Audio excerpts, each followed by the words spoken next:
কি করছো তুমি?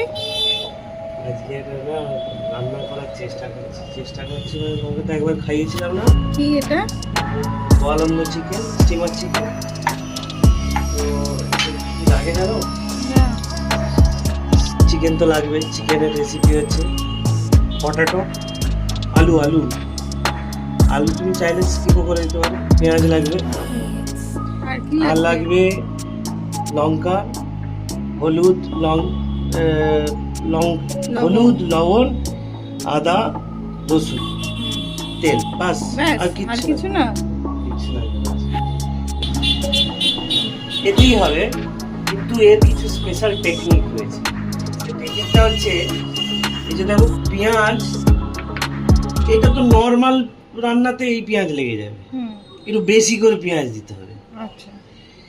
আর এই আদা রসুন যেটা রেখেছি, হুম। এমনি রান্নায় তুমি কি করো, পেস্ট দাও। আমি কিন্তু পেস্ট করবো না, আচ্ছা। এটাকে কুটবো। ওটার জন্য আমার কাছে কি আছে জানো? এই দেখো, এটা আমার স্পেশাল বন্দোবস্ত। এটা দিয়ে আমি শুধু থেঁতো করবো, হুম। পেস্ট করব না, শুধু হুম। থেঁতো করব, দিয়ে সেটা দেবো।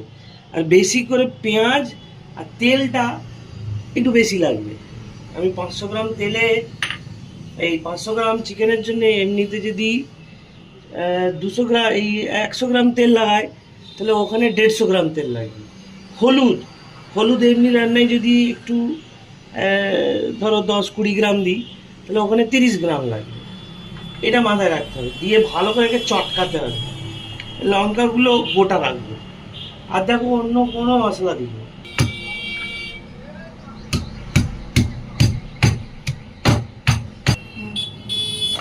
প্রথমে চিকেনটা দিলাম,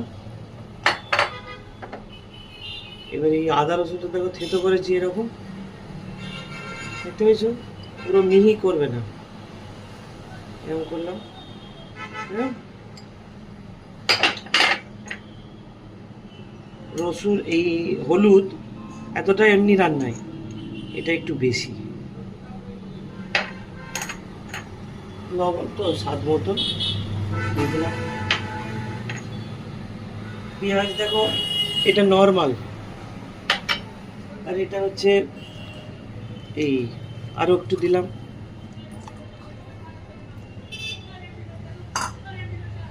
এবার দেখো লঙ্কাগুলো একটু ছিঁড়ে দেবো এরকম কুচি কুচি করে।